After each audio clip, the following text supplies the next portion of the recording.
નમસ્તે મિત્રો, smart teaching Ajay YouTube ચેનલમાં બધાનું હાર્દિક સ્વાગત કરું છું।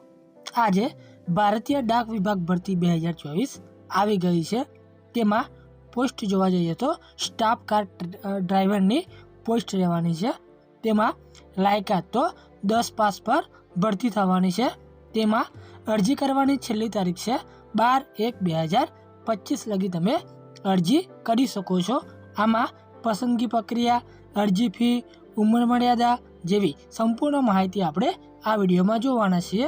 જો તમે આ ચેનલ પર નવા હોય તો આ ચેનલને સબસ્ક્રાઈબ કરી દેવાની છે અને વિડીયોના અંત સુધી તમારે જોડાઈ રહેવાનું છે। તો આપણે વિડીયોની શરૂઆત કરીએ, જેમાં 10 પાસ ઇન્ડિયા પોસ્ટ રિક્વાયરમેન્ટ 2024માં તાજેતરમાં નવી ભરતીની જાહેરાત કરવામાં આવી છે। આ ભરતી પોસ્ટ વિભાગ દ્વારા બહાર પાડવામાં આવી છે।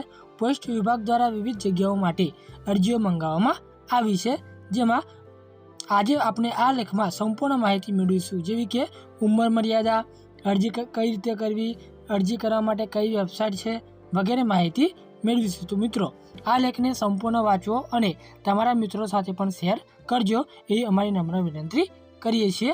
જેમાં મિત્રો, આ ભરતીમાં ભારતીય ડાક વિભાગ દ્વારા અલગ અલગ પોસ્ટ માટે અરજીઓ મંગાવવામાં આવી છે, જેમાં લાયકાત ઉમેદવાર ઓનલાઈન મારફતે અરજી કરી શકે છે।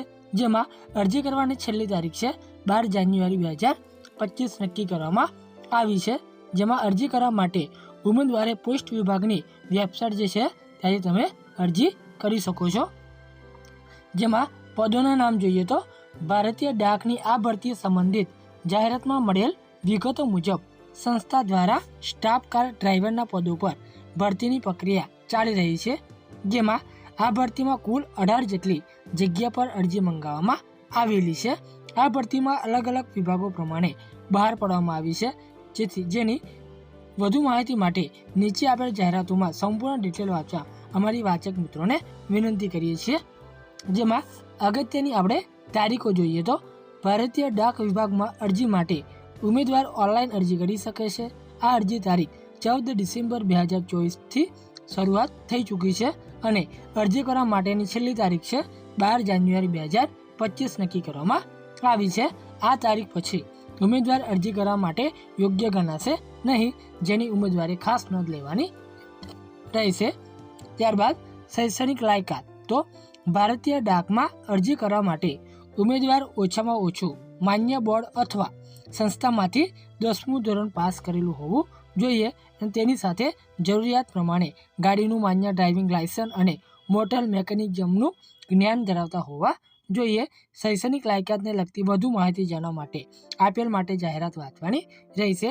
એટલે કે આપણને જે ઓફિશિયલ જે નોટિફિકેશન મળી છે એની લિંક વિડીયોની નીચે આપી દીધેલી છે, ત્યાંથી પણ તમે માહિતી એકત્રિત કરી શકો છો। ત્યારબાદ જોઈએ તો અરજી ફી, તો ભારતીય ડાક વિભાગમાં અરજી કરવાની સાથે તમારે અમુક ફી ચૂકવણી કરવી પડતી હોય છે, જે શરૂઆતમાં 100 રૂપિયા ભરવાના રહેશે અને ડ્રાઇવિંગ ટેસ્ટ માટે તમે સિલેક્શન થાઓ છો તો 400 રૂપિયા ભરવાના રહેશે। મહિલાઓ માટે આ ફી રાખવામાં આવી છે, એટલે કે કોઈ પ્રકારની ફી મહિલાઓ માટે નથી। ત્યારબાદ અરજી પ્રક્રિયા, તો અરજી કરવા પહેલાં ઉમેદવાર મિત્રોએ વિનંતી છે કે એકવાર જાહેરાત શાંતિથી વાંચો। એની નોટિફિકેશન પણ આપણે એની PDF આપી દીધેલી છે, ત્યાંથી વાંચવાની રહેશે અને જાણી લો કે તમે આ ભરતી માટે યોગ્ય છો કે નથી, ત્યારબાદ અરજી કરવી। ત્યારબાદ છે સૌપ્રથમ ભારતીય ડાક વિભાગની સત્તાવાર વેબસાઇટ પર વિઝિટ કરો। જેમાં વેબસાઇટના મેન્યુ સેક્શનમાં તમને કરિયરનો વિભાગ જોવા મળશે, એના ઉપર ક્લિક કરવાનું રહેશે। ત્યારબાદ છે અહીં તમારે રજિસ્ટ્રેશન કરવાનું રહેશે। રજિસ્ટ્રેશન કર્યા બાદ તમને ID અને પાસવર્ડ મળશે, તેની મદદથી તમારે લોગિન કરી લેવાનું રહેશે।